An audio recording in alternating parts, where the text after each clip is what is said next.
Bonsoir, Info Paris, nous nous trouvons dans les jardins du ministère des Outre-mer pour le premier campus Outre-mer, un événement pour tous les jeunes qui viennent faire leurs études dans l'Hexagone. Avec moi, Edwin Lopen, qui est le président de la GEG et fondateur de ce campus Outre-mer, en liaison bien évidemment avec le ministère des Outre-mer. Alors, Edwin Lopen, comment est venue l'idée de créer un tel événement à Paris pour les jeunes qui viennent faire leurs études à Paris?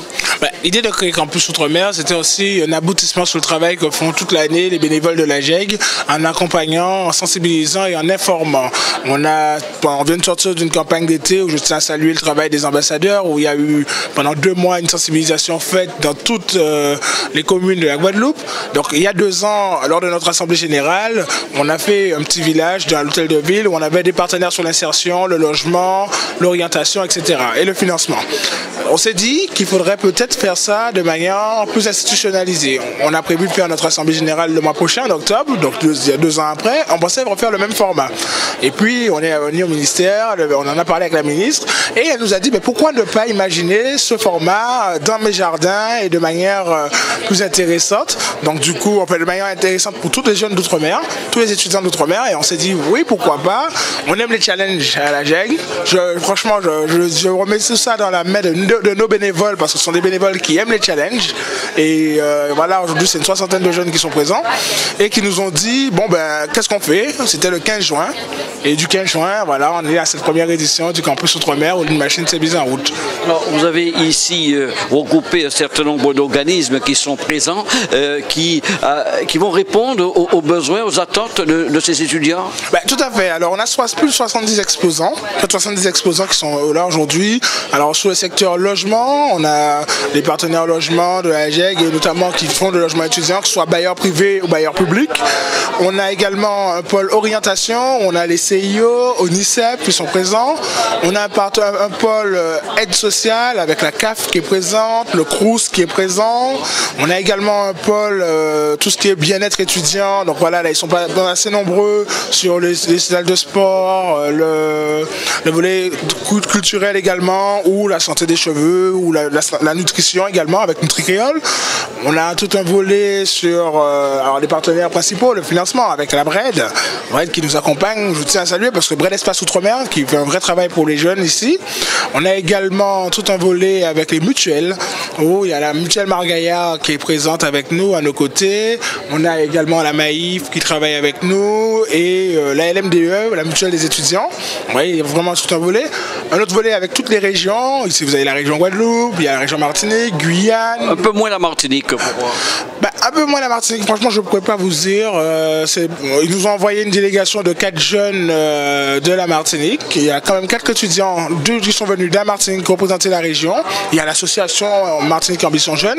C'est vrai que la région Guadeloupe est peut-être un peu plus présente juste avec où elle accompagne la dynamique qu'on fait. Elle a mis au pot également en soutien financier, à l'instar de la mairie de Paris et du ministère. Voilà, ce sont les 3 institutions qui nous ont réellement financé sur cet événement, avec les autres apports qui étaient des apports comme le GPBAN par exemple, la bande de Guadeloupe et Martinique qui nous ont financé. Donc c'est peut-être pour ça qu'ils ont une visibilité plus importante, mais tout le monde est représenté. Tout le monde est représenté. Le Pacifique est très représenté, un joli stand. L'océan Indien également, ils sont représentés. Vous me direz peut-être un peu moins la Réunion, mais la Réunion non plus. Voilà, on ne sait pas pourquoi, mais en tout cas le Mayotte est là. Moi, ce qui me fait plaisir, c'est de voir aussi que les COM sont là. Saint-Pierre-et-Miquelon est présent, Saint-Martin est présent, et voilà, on passe une belle journée. Et vous attendez en gros combien d'étudiants ici dans les jardins du ministère des Outre-mer pour ce premier campus Outre-mer? Alors, je vais faire une anecdote. Au tout début, elle nous a demandé, la ministre m'a dit, ouais, mais vous attendez combien de jeunes, etc. On a dit, oh, 2000. Elle nous avait 2000. Bah oui, 2000, c'est pas grand-chose, on va y arriver. Finalement, hier soir, on était déjà à plus de 3000 inscrits. Et ce matin, à 11h, on en avait déjà près de 800 qui étaient déjà venus sur place. Et on a des gens qui ne sont pas inscrits, qui viennent directement sur place. Donc, on se rend compte qu'il y aura certainement du monde, surtout avec le pic ce soir, avec le concert qui est offert.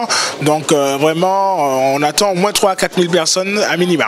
La GEG travaille depuis plusieurs années avec ses étudiants, tous ces jeunes qui viennent dans l'Hexagone. Est-ce que vous avez pu cerner les principaux problèmes de ces jeunes quand ils arrivent, mis à part évidemment le dépaysement?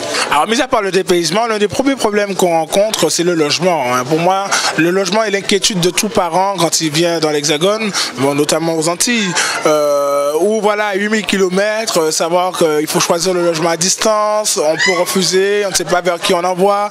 Après, si c'est dans le un particulier, il faut savoir connaître les relations avec le jeune, enfin, les relations humaines qu'il faut gérer, l'approche, la gestion d'un foyer, puisque c'est un mini-foyer, le foyer étudiant, et donc il faut pouvoir avoir les moyens de pouvoir s'organiser. Et on a développé depuis 3 ans maintenant la bourse au logement, qui nous permet, alors c'est pas une aide financière, il faut juste rectifier ce qui a été dit tout à l'heure, c'est pas une aide financière, la bourse au logement c'est une plateforme d'aide de l'offre et de la demande.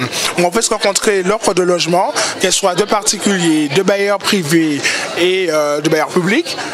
Chez les bailleurs privés, on fait une action de lobbying, et les jeunes qui ont une demande, alors qui ont une demande qui est réalisable, voilà, on parle d'étudiants, donc on loge les étudiants dans des studios, dans des T1, alors on ne loge pas des foyers étudiants, des couples étudiants, c'est pas la même chose. On essaie de prioriser ce côté où on est d'abord venu pour réussir pour ses études.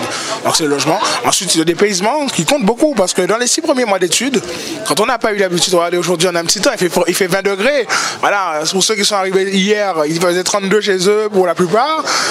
Il y a le dépaysement, donc il y a quand même 12 degrés d'écart. Donc dans un mois, il y en aura 15 d'écart. Dans un mois, il y en aura 20 d'écart par rapport à chez eux. Donc il faut s'habituer à tout ça. Vous les préparez à l'adaptation, notamment en amont, quand on fait la campagne dans les communes, on les prépare à ça. On leur dit vraiment qu'il faut se préparer à ça. Et donc ça fait partie des choses. On a mis en place avec la région Guadeloupe un dispositif qui est le référent Crous. Là, ils avaient signé en 2009 avec le Crous, et on a mis vraiment en place ce dispositif depuis 2012. Et là, ça marche bien, très bien. Aujourd'hui, j'ai pu comprendre qu'il y a près d'une 50aine de référents à travers l'Hexagone, sans compter ceux qui sont à l'international. Et donc vraiment, c'est un travail de longue haleine, et ça montre que voilà, il y a une demande, ils accompagnent. Il y en a une qui m'a appelé hier pour me faire un petit point, parce que ça faisait que 2 mois qu'elle était référente, qu'elle a été chercher des jeunes à l'aéroport, qu'elle en a accompagné d'autres à faire leur état des lieux, parce qu'on disait le logement, ils n'ont jamais fait d'état des lieux quand on sort de chez papa, maman. Ben, c'est des choses comme ça qu'on apprend et qu'on découvre. Et sur le campus Outre-mer, c'est l'occasion de venir un peu et échanger avec tous ces partenaires et leur dire voilà, avec les ateliers, méthodologie de recherche d'emploi, mais méthodologie de recherche de logement également, et méthodologie de la réussite de l'année, du financement. Donc c'est important. Avec la GEG, peut-être il y a moins d'inquiétude chez les familles qui voient leurs enfants partir dans l'Hexagone. Vous essayez quand même de les entourer, de leur donner un maximum d'informations pour qu'il y ait le moins d'inquiétude possible. On essaie en tout cas de faire le maximum pour ça. On n'est pas, voilà, il n'y a jamais 100% de réussite nulle part, parce qu'on reste des étudiants, ça reste humain, on n'a pas tous les moyens nécessaires parfois financièrement. On a la chance d'avoir un bel accompagnement de la collectivité régionale, de la mairie de Paris et du ministère, mais c'est vrai que ça nécessite des moyens. On a quand même 21 jeunes en service civique, on a des jeunes, des salariés, donc voilà, il y a un travail quand même supplémentaire à faire, un effort, et on essaie de rendre une réponse acceptable pour les parents, pour leur dire voilà, votre jeune arrive, il vient dans l'Hexagone ou il part à l'international, on peut aider, essayer de l'accompagner, parce que comme je dis, c'est toujours un réseau, hein. Et in fine, ce qui fera toujours la force de la GEG et la force de nos jeunes d'outre-mer, ce sera la dynamique de réseau qu'il doit pouvoir comprendre qu'on peut former. Aujourd'hui, c'est une preuve, voilà, on a un réseau qui fonctionne, on essaie de dépasser les égos de chaque territoire pour se mettre ensemble et pouvoir travailler ensemble. Alors, c'est le premier campus Outre-mer. En fonction du succès, on peut s'attendre à ce qu'il y ait une deuxième édition? On l'espère, c'est un souhait. Donc voilà, la ministre a pris l'engagement en tout cas de le mettre dans son plan jeunesse Outre-mer qu'elle a annoncé hier, et elle a, enfin jeudi 3, et elle a annoncé tout à l'heure que voilà, c'est un premier acte, mais ce ne sera pas le dernier acte. Donc après, c'est vrai que quand un événement est porté par un ministère, ça fluctue, c'est à la différence des collectivités locales, ça fluctue en fonction des tendances politiques et des gouvernements. Donc on va faire en sorte d'institutionnaliser ça, de marquer ça dans le marbre pour que les services centraux du ministère puissent s'accaparer, que ce ne soit plus que le premier événement qui a été piloté essentiellement par le cabinet, mais qu'il soit également piloté par l'administration générale des Outre-mer et les collectivités d'Outre-mer. Madame la ministre, nous sommes dans les jardins du ministère de l'Outre-mer pour ce premier campus Outre-mer. Quel sens donner à cette journée? Eh bien, c'est en quelque sorte une journée d'accueil pour les étudiants, parce que vous savez qu'ils arrivent en septembre et que malheureusement, très souvent, on s'aperçoit qu'ils doivent affronter des problèmes de stage, des problèmes de logement, des problèmes d'adaptation et d'installation. Et le résultat est qu'ils partent dans de moins bonnes conditions que leurs camarades de classe et par conséquent, leurs résultats ne sont pas toujours très bons.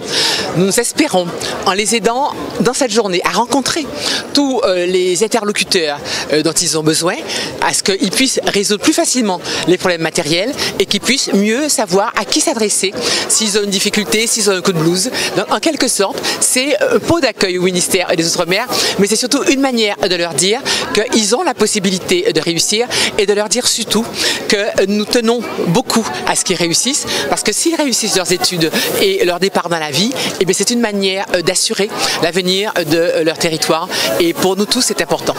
Lancement du plan jeunesse, aujourd'hui Campus Outre-mer, la jeunesse ultramarine, les difficultés au cœur de vos priorités, voilà. Madame la ministre. Tout à fait, la rentrée se fait sous le signe de la jeunesse parce que nous sommes conscients que c'est la principale richesse des Outre-mer. Avec nous le président de la région Guadeloupe, Victorin Lurel, présent aussi pour ce premier Campus Outre-mer au sein de ce jardin du ministère des Outre-mer. Alors une réaction par rapport à ce premier grand événement concernant les étudiants qui viennent dans l'Hexagone, monsieur le président. C'est une idée simple, on dit c'est simple comme l'œuf de Colomb, c'est simple mais il fallait y penser. Georges Paul-Langevin, ministre des Outre-mer, y a pensé, réunir toutes les organisations qui s'occupent et qui se préoccupent, si j'ose dire, de l'insertion des étudiants d'Outre-mer ici en métropole. C'est 25 000 étudiants, pas moins, et de multiples associations qu'il faut coordonner. Donc la région Guadeloupe depuis longtemps s'intéresse à ça, a passé convention avec beaucoup d'institutions, beaucoup d'écoles, de grandes écoles, d'universités, le CROUS, le CNUS, avec le secteur privé pour les bailleurs, l'OCAPAS et que sais-je encore. Et puis le conseil régional des jeunes de la Guadeloupe, avec l'un de nos conseillers régionaux, André Atala, nous avions décidé par résolution de susciter la création d'une organisation de jeunes étudiants de la Guadeloupe. Ça a donné l'AGEG, l'association des jeunes étudiants de la Guadeloupe. Très dynamique avec Edwin Lopen à sa tête et toute une équipe de jeunes qu'on a vu partout ici mais comme ailleurs dans les Outre-mer. Alors ce sont des jeunes Guadeloupéens mais ils ont toujours été solidaires des Martiniquais, des Guadeloupéens, des Réunionnais, des Wallisiens, des Futuniens, des Calédoniens, des Polynésiens, des gens Saint-Pierre et Miquelon, de Saint-Martin, de Saint-Martin, mais bref, les 11 territoires habités des Outre-mer. Donc première édition, c'est une heureuse idée, une belle idée. Je me devais d'être là. Ensuite, quelqu'un m'a dit, mais oui, mais ça coûte cher. Bien sûr, ça peut toujours coûter cher. Mais la jeunesse mérite son prix. La jeunesse, c'est l'avenir de nos pays, c'est l'avenir des pays, c'est l'avenir du monde. C'est une évidence, c'est une lapalissade. Il faut investir. Et quand vous prenez le coût d'un élève en primaire, d'un élève en collégien, en collège, un collégien, un lycéen, un étudiant, ça coûte son prix. Et parfois, ça coûte plus cher en collège et en lycée qu'un étudiant. Et quand on sait que l'école française, partout sur le territoire de la République, est une école profondément inégalitaire et que les résultats sont parfois pas toujours très bons, il faut le dire. Lorsqu'on prend les comparaisons internationales, on appelle ça l'échelle PISA, qui est un index international, un indicateur international, l'école française est profondément inégalitaire. Les résultats ne sont pas bons dans les grandes matières fondamentales. Ensuite, il y a beaucoup de décrocheurs, il y a beaucoup de drop-out, comme disent les Américains, beaucoup de laissés pour compte, qui quittent l'école sans titre, sans diplôme, sans qualification. C'est encore pire dans les Outre-mer. Vous venez de loin, vous n'avez pas toute la palette des formations. Nos universités, quelle que soit, si je veux dire, leur qualité, elles sont plus petites. Bon, il faut sortir de là-bas, venir ici, il faut s'insérer, il faut trouver un logement, il faut avoir le bon hébergement, le bon réseau de transport, trouver la bonne orientation, parfois être seul. Donc il est important d'être accueilli sur tous ces points-là, tous ces segments-là. Et donc c'est ce qui se fait ici dans ce campus. La région Guadeloupe était déjà organisée, comme je l'ai dit, par convention, avec la GEG, avec Sciences Po, avec les grandes écoles, avec le CNUS, le Centre national des œuvres universitaires et scolaires, avec certains CFA, avec Aérocampus à Toulouse. Bref, quand un étudiant guadeloupéen part, il est pris en charge, il est suivi. Je ne dis pas qu'on règle tous les problèmes, mais on a toujours une réponse et on s'efforce d'avoir des réponses positives. Il y a les bourses, il y a les prêts bancaires que l'on fait, il y a les hébergements à la clé, il y a la Cité internationale de Paris, des chambres réservées, on a une soixantaine de chambres. Ensuite il y a de temps en temps des visites. Moi-même, ça m'arrive d'aller à la Cité internationale voir nos étudiants, de dire comment êtes-vous, comment ça va, est-ce que vous avez des nouvelles de vos parents, est-ce que vous donnez des nouvelles, les résultats scolaires. On va très bientôt permettre aux étudiants, aux jeunes de Guadeloupe et aux moins jeunes de reprendre des études par ligne sans trop se déplacer. On leur donnera les billets d'avion, premièrement pour s'inscrire, ça s'appelle le CAVEJ, pour faire des études de droit. Vous pouvez vous inscrire, vous pouvez ne pas aller faire de la présence, mais vous devrez venir effectivement subir les examens. Et là, on pourra donner des billets d'avion. Toutes celles et tous ceux qui voudront reprendre des études de droit en ayant l'équivalent du bac ou le bac pourront s'inscrire et pourront bénéficier d'une aide de la région. Il suffira simplement d'être discipliné parce que vous travaillez seul, en ligne, relié par les réseaux, par Internet, les cours en ligne. Il faudra venir subir les épreuves. On donne toutes sortes de chances à celles et à ceux qui veulent reprendre une vie, qui veulent reprendre des études. Donc c'est la formation continue tout au long de la vie. C'est ça l'égalité et l'égalité des chances. D'ailleurs, je suis missionné pour parler égalité entre les Outre-mer et l'Hexagone. Tâche pas très facile, mais exaltante. De nombreuses personnalités présentes pour ce premier campus Outre-mer, ici au ministère des Outre-mer, en ma compagnie Henri Chalus, maire de Baie-Mahault et député également de la Guadeloupe. Alors, M. Chalus, une réaction par rapport à cette première grande manifestation concernant les étudiants qui viennent de l'Hexagone pour les études? Enfin, déjà, félicite assez l'organisation, déjà l'engagement de Mme Paul-Angevin, la ministre de l'Outre-mer, les associations qui se sont engagées telles que la JEG, et aussi j'ai vu une autre association qui fait le même travail, Transit Créole, qu'on va accompagner aussi, à permettre à d'autres jeunes de pouvoir s'installer. Mais nous avons encore depuis ce matin relevé quelques petits problèmes que j'avais déjà soulevés au niveau de l'Assemblée, notamment les chèques hors place qui ne sont pas pris ici quand un jeune sort de l'Outre-mer et vient s'installer ici.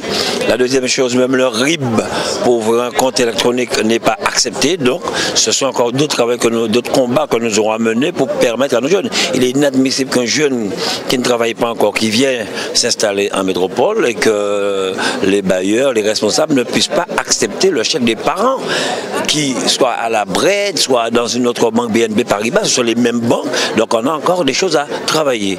Donc ce sont des interventions que j'ai déjà faites au niveau de l'Assemblée. On va continuer. Ce qui est important pour nous aujourd'hui, c'est que nos jeunes puissent sortir en Outre-mer, plus particulièrement en Guadeloupe, s'installer ici dans l'Hexagone, mais s'installer convenablement, que ce soit le logement, l'inscription scolaire et par la suite faire leur cursus scolaire. Donc je pense qu'avec les stands que nous avons ici, tout ce que nous avons, nous allons continuer à travailler là-dessus, et c'est un peu le travail, le combat que je mène. Comme tout le monde sait que Chalus depuis 20 ans, c'est le combat de la jeunesse et on continuera. Ça m'a permis aujourd'hui de rencontrer beaucoup de jeunes qui ont des difficultés, que mes collaborateurs sont avec moi.